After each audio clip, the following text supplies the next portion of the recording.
त्रिशूल एजुकेशन में आपका स्वागत है। मैं हूं विनोद मिया और आज मैं आपको बताऊंगा कि तटस्थ वक्र की कौन कौन सी विशेषताएं होती हैं। तो जैसा कि टॉपिक बोर्ड पे लिखा हुआ है, तटस्थ वक्र की विशेषताएं। तो जो तटस्थ वक्र है उसकी अनेक विशेषताएं होती हैं। तो पहली जो विशेषता मेरे यहाँ पे लिखी है 1 से लेकर और 9 विशेषताएं। तो जो तटस्थ वक्र है उसको उदासीनता वक्र भी कहते हैं। तो पहली विशेषता है कि जो उदासीनता वक्र होता है वो बाएं से दाएं ओर नीचे की ओर गिरता है। दूसरी विशेषता इसकी देखिए कि तटस्थ वक्र ऊपर की ओर नहीं उठता है। तीसरी विशेषता है कि तटस्थ वक्र मूल बिंदु की ओर उन्तोदर होता है। चौथी विशेषता है ऊंचा तटस्थ वक्र अधिक संतुष्टि प्रदान करता है। पांचवी विशेषता है कि तटस्थ वक्रों का समांतर होना अनिवार्य नहीं है या आवश्यक नहीं है। छठा है कि तटस्थ वक्र अक्षों को नहीं छूता है। सातवां है अनधिमान वक्र क्षैतिज नहीं होता है, अर्थात जो उदासीनता वक्र है उसी को अनधिमान वक्र भी कहते हैं। आठवां है कि तटस्थ वक्र खड़ा नहीं होता है। और लास्ट है कि तटस्थ वक्र एक दूसरे को काटते नहीं हैं। तो इस प्रकार से ये तमाम क्या हो गई, तटस्थ वक्र की विशेषताएं हो गई। तो जो सबसे पहला वाला है इसको हम यहां पे रेखा चित्र माध्यम से समझेंगे। तो किस प्रकार से उदासीनता वक्र बाएं से दाईं ओर नीचे की ओर गिरता है उसका रेखा चित्र कैसे बनेगा। तो उसका रेखा चित्र बनाने के लिए हमें इस प्रकार से देखिए, दो लाइन क्या करनी है, ड्रॉ करनी है। यहां पे लिखना है y, यहां पे लिखना है o और यहां पे लिखना है x। इस प्रकार से देखिए ये हो गया x अक्ष और ये हो गया y अक्ष। इस प्रकार से दो अक्ष हो गए, ठीक है। ये जो पड़ी वाली रेखा है, ठीक है, इस पे आएगा x वस्तु। क्या आएगा, x वस्तु। और यहां पे लिखेंगे y वस्तु, अर्थात ये वाला जो अक्ष है इस पे y वस्तु दर्शाई जाएगी। तो जो तटस्थ वक्र होता है वह दो वस्तुओं के संयोगों से मिलकर बनता है। दो वस्तुओं के संयोगों से मिलकर बनता है जिससे उपभोक्ता को समान संतुष्टि की प्राप्ति होती है या उसको समान संतोष प्राप्त होता है। तो तटस्थ वक्र किसे कहते हैं, तटस्थ वक्र कैसे बनाते हैं, तालिका के माध्यम से। तो इसके ऊपर पहले ही वीडियो हमारे चैनल पर उपलब्ध है, आप उसको देख सकते हैं प्लेलिस्ट में जाके। तो इतना काम तो हमने कर दिया। सबसे पहले उदासीनता वक्र बाएं से दाईं ओर नीचे गिरता है। तो हर जगह सबसे पहले ये दो अक्ष हमें क्या करने हैं, तैयार करने हैं। उसके बाद देखिए इस प्रकार सीधे एक लाइन आप ड्रॉ कर लेंगे और इस पे लिखेंगे IC। IC का मीनिंग होता है इंडिफरेंस कर्व, ठीक है, तटस्थ वक्र। अब यहाँ पे देखिए कि जो ये तटस्थ वक्र है ये बाएं से, ये मेरा बायां हाथ है और ये मेरा दायां हाथ है। तो ये बाएं से दाएं और नीचे की ओर गिर रहा है। नीचे की ओर क्या हो रहा है, गिर रहा है। अब ऐसा क्यों होता है, यह इसलिए होता है कि जब उपभोक्ता एक वस्तु की मात्रा को कम करता है और दूसरी वस्तु की मात्रा को बढ़ाता है जिससे कि उसका संतोष या संतुष्टि बराबर रहे, इसलिए जो ये कर्व होता है यह बाएं से दाईं ओर गिरता है और इसको ऋणात्मक ढाल भी कहते हैं। ऐसा ही जो ढाल होता है वो मांग वक्र का भी होता है। अब देखिए इसके किसी भी बिंदु को लेते हैं हम, ठीक है। यहाँ पे एक बिंदु लिया और यहाँ पे भी एक बिंदु लिया और यहाँ पे लिख दिया सांकेतिक P और इसको खींचा नीचे। और अब देखिए कि जब ON x वस्तु की मात्रा और OP y वस्तु की मात्रा है, ठीक है, तो उस समय यहां पर पहला जो कॉम्बिनेशन या संयोग बन रहा है दोनों गुड्स का, x वस्तु का और y वस्तु का, वो m पर बन रहा है, ठीक है। अब क्या करता है उपभोक्ता कि x वस्तु की मात्रा को बढ़ाएगा तो उसे क्या करना पड़ेगा, y वस्तु की मात्रा को घटाना पड़ेगा। अब देखिए इसको यहां मिलाते हैं, यहां गया और यहां पे लिख दिया r, ठीक है। अब देखिए P था P1 हो गया और इसको यहां नीचे खींचेंगे और यहां पे लिखेंगे N1। अब देखिए इतना क्या हुआ, x वस्तु की मात्रा बढ़ी लेकिन उसके जवाब में क्या करना पड़ा उसको कि y वस्तु की मात्रा को घटाना पड़ा और यहाँ पे आ जाएगा P1। ठीक है, तो इस प्रकार से देखिए एक कॉम्बिनेशन तो A हो गया और एक कॉम्बिनेशन A हो गया M और यहाँ पे हो गया R। इन दो बिंदुओं पर उपभोक्ता को समान संतुष्टि प्राप्त हो रही है। ओके, तो कुल मिलाकर कहने का अर्थ है कि उदासीनता वक्र बाएं से दाईं ओर नीचे क्यों गिरता है या उसका ढाल ऋणात्मक क्यों होता है, वो इसलिए होता है कि जब उपभोक्ता, इसमें देखिए कि x वस्तु की मात्रा को बढ़ा रहा है तो y वस्तु की मात्रा को घटाता है, जिससे कि उसकी संतुष्टि बराबर रहे, इसलिए यह वक्र बाएं से दाईं ओर नीचे की ओर गिरता है। ओके, इतनी बात तो क्लियर हो गई। दूसरा है कि तटस्थता वक्र, दूसरे नंबर पर देखिए ऊपर की ओर नहीं उठता है। 2 नंबर का रेखा चित्र या फिगर बनाते हैं। उसका फिगर बनाने के लिए भी हमें इस प्रकार से 2 अक्षों की जरूरत पड़ेगी। ठीक है, इस पे आ जाएगा x वस्तु और यहां पे आ जाएगा y वस्तु, क्योंकि तटस्थ जो वक्र होता है वो 2 वस्तुओं के संयोगों से मिलकर बनता है। यहां पर कहा जा रहा है कि तटस्थ वक्र ऊपर की ओर नहीं उठता है, तो इसके लिए आपने क्या करना है, यहां से सीधे एक लाइन ऐसी खींचनी है। ठीक है, ऊपर की ओर जाती हुई और इस पे लिखना है IC। IC का मतलब है इनडिफरेंस कर्व। अब देखिए यहां पे एक बिंदु लेते हैं, इसको नीचे लिख करेंगे और इसको यहां मिलाएंगे, यहां पे लिखेंगे N और यहां पे लिख देंगे हम P। तो देखिए सांकेतिक अक्षर है, जब ON x वस्तु की मात्रा है और OP y वस्तु की मात्रा है तो पहला कॉम्बिनेशन यहां पे बन गया और यहां पे लिख दिया मैंने M। ठीक है, ये पहला कॉम्बिनेशन हो गया। अब दूसरा कॉम्बिनेशन देखिए, इसी एक ही रेखा पर, ठीक है, यहां पे लिया, यहां से नीचे खींचेंगे और इसको कर देंगे N से आगे हो गया N1। ठीक है, और इसको यहां मिलाएंगे और ये हो जाएगा P1। ठीक है, अब देखिए कि N से N1 क्या हुआ, x वस्तु की मात्रा को बढ़ाया गया और यहां पर देखिए OP से इतनी मात्रा क्या हुई, इतना ये बॉक्स ऊपर की ओर गया और ये बॉक्स भी इधर की ओर गया। तो एक ही रेखा पर देखें, एक बिंदु ये हो गया और एक बिंदु ये हो गया। तो M पर क्या है, उपभोक्ता को जो संतुष्टि मिल रही है एक ही रेखा चित्र पर वह कम है, जबकि जो ये R बिंदु है यहां पर उपभोक्ता को ज्यादा संतुष्टि मिल रही है। ओके, लेकिन यह क्या है, गलत है, क्योंकि जो तटस्थता वक्र बतलाता है वह यह बतलाता है कि उपभोक्ता को विभिन्न बिंदुओं पर समान संतुष्टि मिलती है, जबकि यहां पर M बिंदु पर संतुष्टि कम है, एक ही रेखा चित्र पर, एक ही कर्व पर, और R बिंदु पर ज्यादा है। तो कुल मिलाकर कहने का अर्थ है कि ऊपर उड़ता हुआ तटस्थता वक्र नहीं हो सकता है। तीसरे नंबर का है यहां पे कि तटस्थता वक्र मूल बिंदु की ओर उन्तोदर होता है, अर्थात उसका जो ढाल होता है वह कॉन्वेक्स होता है। तो इसको देखिए, तीसरा नंबर है, तो तीसरा नंबर में यहां पे लिख लेता हूं। अब यहां पे भी हमें क्या करना है, इस प्रकार से 2 अक्ष हमें यहां पे लेने हैं। इस प्रकार से वस्तु 2 ही दिखाई जाएंगी। ठीक है, x वस्तु, सांकेतिक अक्षर है x, और y वस्तु।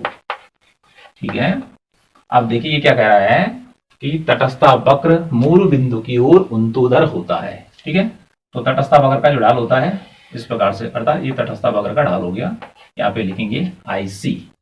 ठीक है, प्रत्येक पे शॉर्ट में लिखेंगे IC। अभी बता रहा है कि इस प्रकार का जो ढाल होता है इस ढाल को कहते हैं उन्तोदर ढाल। क्या ढाल कहते हैं, उन्तोदर ढाल। तो तटस्थता वक्र की जो अगली विशेषता है कि वह मूल बिंदु, अर्थात मूल बिंदु ये है O, तो इसकी ओर देखिए इसका ढाल अंदर की ओर है। ठीक है, अब ऐसा क्यों होता है, यहाँ पे देखिए ऐसा इसलिए होता है, पहले यहाँ पे एक कॉम्बिनेशन को ले लेते हैं कि N और यहाँ पे लेते हैं P। ओके, कि ON क्या है, x वस्तु की मात्रा है और OP y वस्तु की मात्रा है।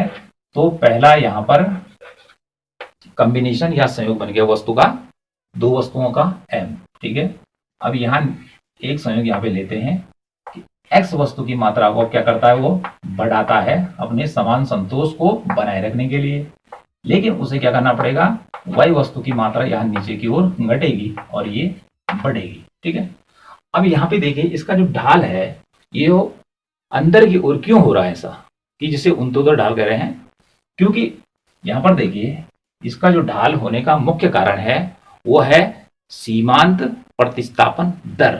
ठीक है, कि सीमांत प्रतिस्थापन दर किसे कहते हैं, कि जिस दर पर एक वस्तु की मात्रा को बढ़ाने के लिए दूसरी वस्तु की मात्रा का त्याग करना पड़ता है। क्योंकि यहाँ पे देखिए x वस्तु की मात्रा यहाँ अर्थात n से n1 को बढ़ाने के लिए उपभोक्ता को p से p1 तक के बीच y वस्तु को छोड़ना पड़ा है। तो कुल मिलाकर सीमांत जो प्रतिस्थापन दर होती है उसके कारण जो आईसी कर्व है उसका जो ढाल होता है मूल बिंदु ये है, ठीक है, जीरो की तरफ या ओ कहेंगे, ऊर्ध्वाधर होता है। अगला आता है चौथे नंबर पे कि ऊंचा तटस्थ वक्र अधिक संतुष्टि प्रदान करता है। ठीक है, अब चौथा नंबर का यहीं पे ले लेते हैं, ये 4 नंबर का हो गया। ठीक है, इस प्रकार से यहाँ पे X Y O, X goods और वाई गुड्स, 2 गुड्स हो गई। ओके, अब इस प्रकार से देखिए एक डिफरेंस कर्व लेंगे, इस पे लिखेंगे आईसी। ओके, एक दूसरा कर्व लेंगे यहीं पे। ठीक है, ये हो गया IC1। अब ये क्या कह रहा है कि ऊंचा तटस्थ वक्र अधिक संतुष्टि प्रदान करता है। तो देखिए ये नीचे वाला अर्थात ये IC जो कर्व है ये पहला वाला कर्व है और ये दूसरा वाला कर्व है। तो अधिक संतुष्टि किससे मिलेगी, अधिक जो संतुष्टि मिलेगी इस वाले से अर्थात IC1 से मिलेगी, क्योंकि ये मूल बिंदु से ज्यादा दूर है, अर्थात ये ऊंचा तटस्थ वक्र है।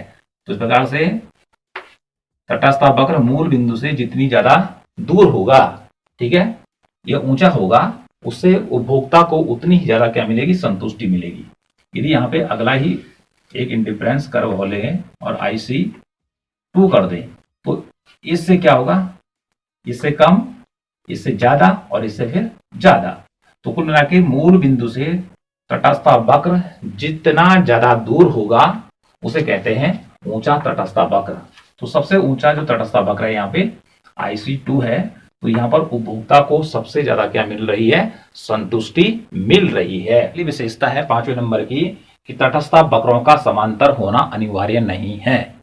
तो समांतर कब होते हैं वक्र, जब 2 वक्र या 2 से अधिक वक्र समान दूरी पर स्थित होते हैं तो उसे कहेंगे समांतर वक्र। लेकिन यहाँ पर क्या कहा जा रहा है कि तटस्थ जो वक्र होते हैं वह समांतर नहीं होते हैं, हो भी सकते हैं और नहीं भी हो सकते हैं, मतलब जरूरी नहीं है कि उनको समांतर होना ही है। अब ऐसा क्यों होता है, तो इसको हम यहाँ पे 5वें नंबर के रेखा चित्र पर लेंगे। सबसे पहले आप एक इंडिफरेंस कर्व खींचेंगे। ओके, उसके बाद देखिए अगला इंडिफरेंस कर्व आप लेंगे, इस प्रकार से देखिए IC1 अगला, ठीक है, और अगला देखिए आप IC2। अब इन 3 वक्रों पे आप नजर डालिए, तीनों का जो शेप है, आकार है, वो क्या है, अलग अलग है। सबसे मूल जो है वक्र वो IC है, पहला वक्र है, ठीक है।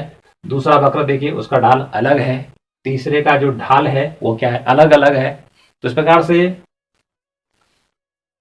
इनके और अर्थात ये जो वक्र हैं एक दूसरे के समांतर नहीं हैं, ठीक है। ये समांतर होते तो जैसे ये वक्र बना है सेम ऐसा ही होता, फिर वो भी ऐसे ही होता है। लेकिन ऐसा क्यों नहीं होता है, यह ऐसा इसलिए नहीं होता है कि जो पहला ये वाला है IC कर्व, इसकी जो सीमांत प्रतिस्थापन दर है वो अलग है, इसकी सीमांत प्रतिस्थापन दर अलग है और इसकी क्या है, सीमांत प्रतिस्थापन दर अलग अलग है। जब तीनों की सीमांत प्रतिस्थापन दर अलग अलग है इसलिए तटस्थ वक्रों का समांतर होना अनिवार्य नहीं है, अर्थात तटस्थ वक्र असमान भी हो सकते हैं। और यदि सीमांत प्रतिस्थापन दर बराबर होती तो ये जो वक्र है यह भी क्या होता, एक ही जैसा दिखाई देता। ओके, एक दूसरे की बराबर दूरी पर स्थित होते। तो ये हो गया 5वें नंबर की विशेषता और उसका ये रेखा चित्र। 6वें नंबर का रेखा चित्र लेते हैं। छठी जो विशेषता है कि तटस्थ वक्र अक्षों को नहीं छूता है। अब इस प्रकार से देखिए, ये हो गया एक्स, यहाँ पे लिखेंगे ओ, और ये हो गया एक्स अक्ष, और जो ये खड़ी लाइन है ये हो गया वाई अक्ष। तो कितने अक्ष हो गए? 2 अक्ष हो गए।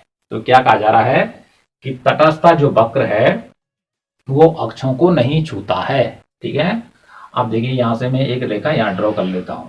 ठीक है, एक बिंदु तो यहां पे हो गया, एक बिंदु यहां पर हो गया, यहां पे लिख देते हैं ए और यहां पे लिख देते हैं बी। ओके, तो यहां पे देखिए ए बिंदु पर, क्योंकि जो तटस्थ वक्र होता है वह 2 वस्तुओं के कॉम्बिनेशन को दर्शाता है। माना यहाँ पे एक्स वस्तु नहीं है और यहाँ पे वाई वस्तु। ठीक है, तो इन 2 वस्तुओं के कॉम्बिनेशन को दर्शाना है। तो देखिए यहां पर क्या है कि यहां पर 0 है, तो यहां पर वाई वस्तु है। ठीक है, लेकिन एक्स वस्तु नहीं है। एक कुल मिला के यहां पर एक्स वस्तु हो गया 0। ठीक है, और वाई वस्तु जो हो गई यहां पर, यदि हम ए बिंदु पर देखें तो वाई वस्तु अर्थात सिंगल वस्तु हो गई, तो कॉम्बिनेशन नहीं बन रहा है। अगला देखिए कि अगला अक्ष है ये वाला। ठीक है, जैसे यहां पर बी बिंदु पर, तो यहां पर देखिए एक्स वस्तु की जो मात्रा है वो हो जा रही है यहां तक बी। ठीक है, लेकिन जो वाई वस्तु की मात्रा है वो हो जा रही है 0।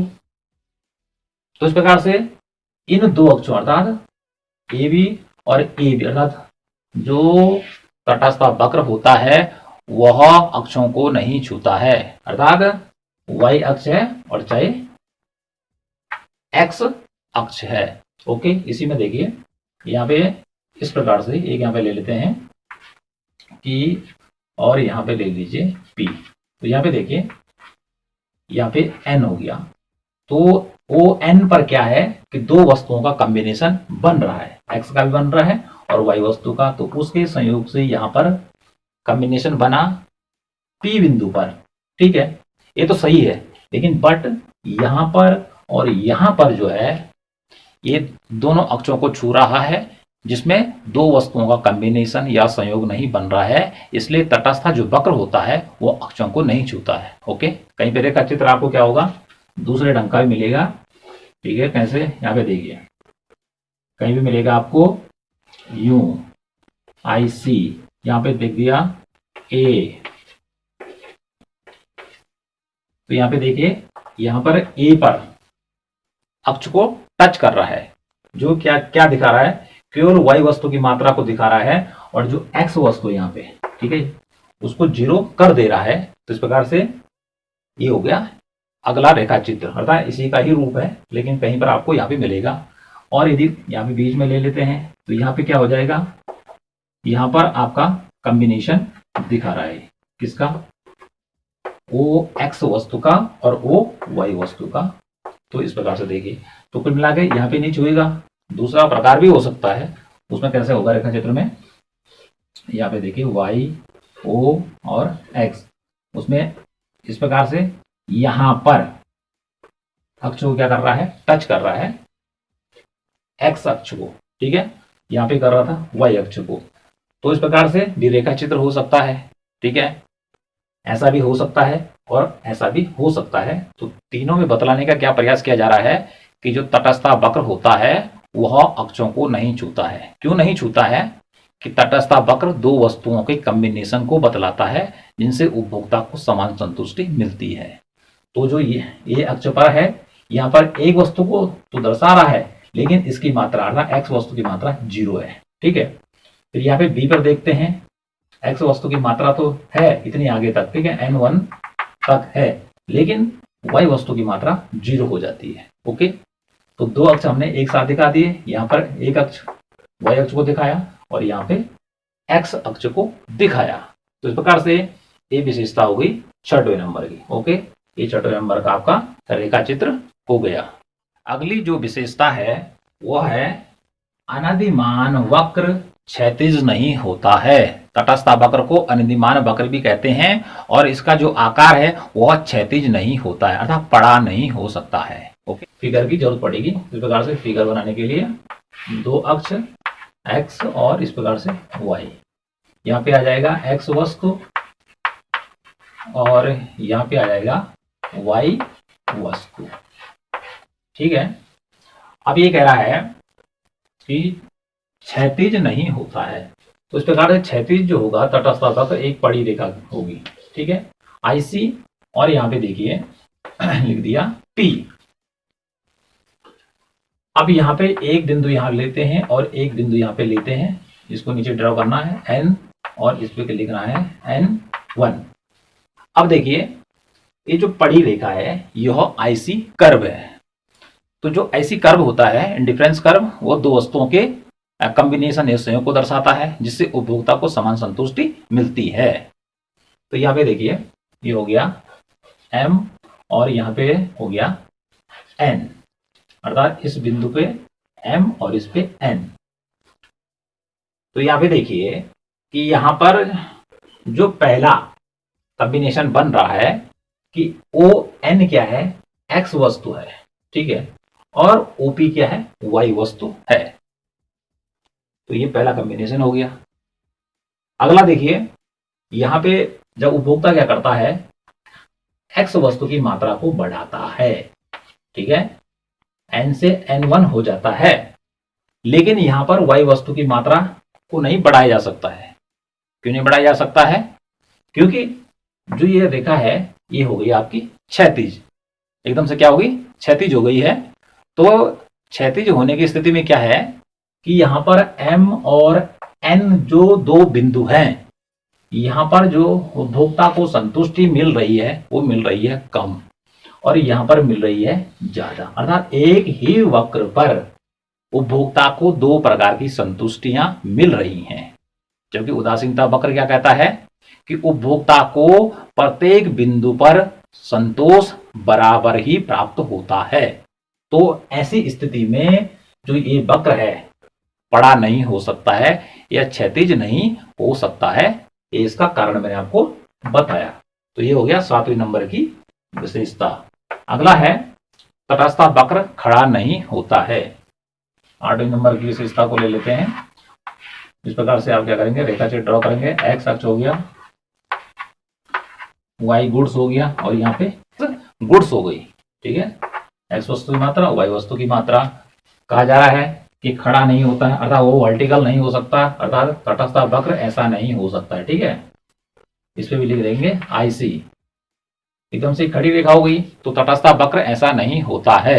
अब क्यों नहीं होता इसको भी समझ लीजिए कि एक बिंदु यहां से लेते हैं, इसका यहां से मिलाएंगे यहाँ पे, और एक यहां से A हो गया और A हो गया। ठीक है, P1 और यहाँ पे लिख लेंगे M और यहाँ पे N। आप यहाँ पे नजर डालिए कि जो रेखा है एकदम से खड़ी है, पहली थी पड़ी, इसका उल्टा हो गया खड़ी। अब खड़ी रेखा में देखिए ON क्या है, X की मात्रा है। तो यहां पर M बिंदु पर कॉम्बिनेशन बन रहा है दो वस्तुओं का, अर्थात Y वस्तु और X वस्तु का। कैसे बन रहा है कि ON X वस्तु की मात्रा है और OP Y वस्तु की मात्रा है, पहले कॉम्बिनेशन M का।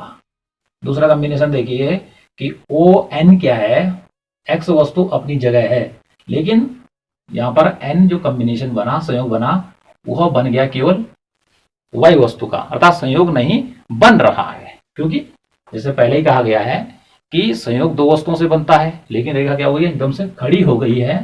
तो एक ही रेखा पर, अर्थात यहां पर और यहां पर उपभोक्ता को मिलने वाली जो संतुष्टि है वो अलग अलग है। M पर क्या है, कम है, और N पर क्या है, अर्थात यहां पर ज्यादा है। तो तटस्थ वक्र पर, अर्थात दो बिंदुओं पर दो प्रकार की संतुष्टि नहीं होती है। इसलिए जो ये तटस्थ वक्र है वह कैसा नहीं हो सकता है, खड़ा नहीं हो सकता है, वर्टिकल नहीं हो सकता है, और ये बताया आपको क्षैतिज भी नहीं हो सकता है। अगली विशेषता देखिए कि तटस्थ वक्र एक दूसरे को नहीं काटते हैं, एक दूसरे को इंटरसेक्ट नहीं करते हैं। तो इसके लिए हमें भी अगला रेखा चित्र देखेंगे। यहाँ पे है 9 नंबर। अब ऐसा क्यों होता है इसको भी समझना है। डायग्राम पे एक्स अक्ष हो गया, ठीक है, यहाँ पे वाई वस्तु हो गया और यहाँ पे एक्स वस्तु हो गया। अब ये सबसे पहले हमें एक इस प्रकार से आईसी कर्व को क्या करना है, ड्रॉ करना है। आईसी कर्व हमेशा ऐसा ही होता है। ओके, ध्यान रखना है कि आईसी कर्व जो होता है वो डाउनवर्ड स्लोप वाला होता है। अब ये तो हमने खींच दिया। ओके, अब क्या कहा जा रहा है कि तटस्थ वक्र एक दूसरे को नहीं काटते हैं, तो इसके लिए हमें एक तटस्थ वक्र अगला लेना है। ओके, और यहाँ पर देखिए कि तटस्थ वक्र यहाँ पे हमने दूसरा लिया और इस पे लिख देंगे IC1। ठीक है, अब यहाँ पे देखेंगे कि जहां पर एक दूसरे के कॉम्बिनेशन को बना रहे हैं यहाँ पे, और यहाँ पे लिखेंगे P और यहाँ से नीचे ड्रॉ करेंगे और लिखेंगे N। ओके, इतना काम तो हमने कर दिया। तो यहाँ पर बिंदु हो गया M। यहाँ पे दो वस्तुओं का संयोग तो बन रहा है, अर्थात X वस्तु का और Y वस्तु का। ठीक है, अब यहाँ से क्या करेंगे कि यहाँ से यहाँ मिलाएंगे और यहाँ से इसको नीचे लाएंगे और यहाँ पे लिखेंगे N1 और ये नीचे आएगा P1। ओके, अब देखिए यहाँ पे M लिखा तो यहाँ पे R हो गया और इसके नीचे R1। ठीक है, कि जो यहाँ पर ये दूरी है, तो इसको यहाँ से ले लेते हैं और इसको यहाँ मिला लेते हैं और यहाँ पे लिख देते हैं P2। अब यहाँ पे देखिए यहाँ पर और यहाँ पर, मतलब जो आईसी कर्व है यहाँ पर उपभोक्ता को समान संतुष्टि मिल रही है। M बिंदु पर भी और R बिंदु पर भी समान संतुष्टि मिल रही है। ओके, लेकिन जब इसने यहाँ से इसको काटा तो ये नीचे आ गया। ओके, यहाँ पे क्या हो गया, नीचे आ गया। तो यहाँ पर अर्थात R1 से ज्यादा जो संतुष्टि मिल रही है वो कहाँ मिल रही है, R पर, अर्थात इस बिंदु पर मिल रही है। तो इस प्रकार से यहाँ पे देखिए कि यहाँ पर X वस्तु के स्थान पर Y वस्तु की मात्रा यहाँ पर क्या है, ज्यादा है। यहाँ कर देंगे नीचे तो कम हो जाएगी। ओके, और यहाँ पर क्या है, ज्यादा है। तो ज्यादा होने की स्थिति में क्या है कि इस बिंदु पर क्या है, उपभोक्ता को अधिक संतुष्टि मिल रही है। किसकी तुलना में, R1 बिंदु की तुलना में। तो इस प्रकार से जो ये डिफरेंस आ रहा है यहाँ पे, ओके, जो डिफरेंस यहाँ पे आ रहा है, अंतर आ रहा है, ये बतला रहा है कि उपभोक्ता को जो संतुष्टि, जब दो वक्र एक दूसरे को काट रहे हैं यहाँ पर, तो संतुष्टि में अंतर है। ठीक है, कि नीचे वाला जो तटस्थ वक्र है R1 या IC1 वाला, एक कम संतुष्टि प्रदान कर रहा है और एक ज्यादा कर रहा है, क्योंकि यहाँ पर Y वस्तु की मात्रा क्या है, ज्यादा है। ठीक है, जब X वस्तु की मात्रा वही रह जा रही है। तो कुल मिला के कहने का अर्थ है कि जो तटस्थ वक्र हैं वह एक दूसरे को नहीं काटते हैं। तटस्थ वक्र की जितनी विशेषताएं होती हैं उन विशेषताओं को जानने के बाद अब यहाँ पे हम जानेंगे कि तटस्थ वक्र होता कैसे है। ये मैंने पहले भी आपको बताया, लेकिन आपको याद रखना है कि जो तटस्थ वक्र होता है वो हमेशा इस प्रकार का होता है। ठीक है, अर्थात बाएं से दाईं ओर नीचे की ओर गिरता हुआ होता है। इसके अलावा तटस्थ वक्र का जो ढाल होता है वह उन्तोदर होता है, गिरता हुआ होता है। इसको ऋणात्मक ढाल भी कहते हैं। अगला तटस्थ वक्र जो होता है वह मूल बिंदु की ओर उन्तोदर होता है। ठीक है, ये मूल बिंदु है तो इसका झुकाव क्या है, इसकी तरफ है। ऐसा होता है, तो आपने इसको क्या करना है, याद रखना है।